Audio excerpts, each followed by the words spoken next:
ভোর রাতে উঠে তাহাজ্জুদের সময় আল্লাহর কসম করে বলছি, তালতলার ভাইরা, কসবার ভাইরা, আল্লাহর শপথ করে বলছি, আল্লাহর কাছে যদি বলতে পারেন দেখবেন সাথে সাথে বলে শেষ করবেন, চোখের পানি ফেলে একটু সেজদায় গিয়ে একটু দোয়া ভালো করে একটু কাঁদতে কাঁদতে বলেন, যেমনে পারেন নিজের ভাষা একটু আল্লাহর কাছে খুলে বলেন।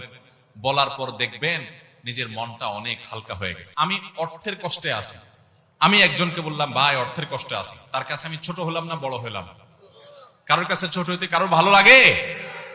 কিন্তু আপনি যদি জায়গা মতো বলেন, মালিকের কাছে চোখের পানি ফেলে বলেন, আল্লাহ আমি অনেক কষ্টে আছি মালিক, আপনি জানেন সবকিছু, আল্লাহ আপনি আমার প্রতি রহম করেন, আল্লাহ আপনি আমাকে ভিক্ষা দান করেন, আল্লাহ আপনি আমাকে অনুগ্রহ করেন। আপনি যদি আল্লাহর কাছে চোখের পানি ফেলে নিজের কষ্টের কথা বলেন, ভোর রাতে উঠে তাহাজ্জুদের সময় আল্লাহর কসম করে বলছি, তালতলার ভাইরা, কসবার ভাইরা, আল্লাহর শপথ করে বলছি, আল্লাহর কাছে যদি বলতে পারেন দেখবেন সাথে সাথে বলে শেষ করবেন, চোখের পানি ফেলে একটু সেজদায় গিয়ে একটু দোয়া ভালো করে একটু কাঁদতে কাঁদতে বলেন, যেমনে পারেন নিজের ভাষা একটু আল্লাহর কাছে খুলে বলেন। বলার পর দেখবেন নিজের মনটা অনেক হালকা হয়ে গেছে। যাদের জীবনে এই অভিজ্ঞতা নাই, সালহাতু সঙ্গে বুদি দিল খারাস আজ মুদে এক জামানা খাকে বাস।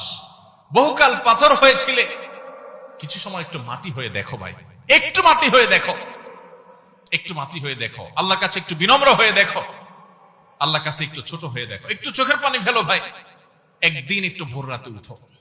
ও যুবক ভাই আমার, তাহাজ্জুদ পড়ে একটু দুহাত তুলে আধা ঘন্টা ধরে একটু কাঁদো আল্লাহর কাছে, আল্লাহ আমার চাকরি হচ্ছে না, দাঁড়ে দাঁড়ে ঘুরছি, আল্লাহ হচ্ছে না, তোমার কাছে অসম্ভব বলতে কিচ্ছু নেই। তুমি যদি জীবনের শেষ মুহূর্ত পর্যন্ত চাকরি না দাও, তোমার ব্যাপারে আমার কোনো অভিযোগ নাই মালিক, কিন্তু আমি তোমার কাছে রহমত চাই, দয়া চাই, অনুগ্রহ চাই। আল্লাহ আমাকে অমুক কষ্ট দিয়েছে, আমি কারোর কাছে শোনাতে চাই না, আল্লাহ তোমার কাছে বলে রাখলাম, তুমি আমার মনকে শান্তি দাও। ভাইরা, আল্লাহর কাছে এভাবে যদি খুলে খুলে কথা বলেন না, আপনি দেখবেন কথা বলার পর আপনার মনটা হালকা হয়ে গেছে, অনেক শান্তি লাগছে, দেখবেন অনেক বেশি ভরসা পাবেন, অনেক বেশি আস্থা পাবেন।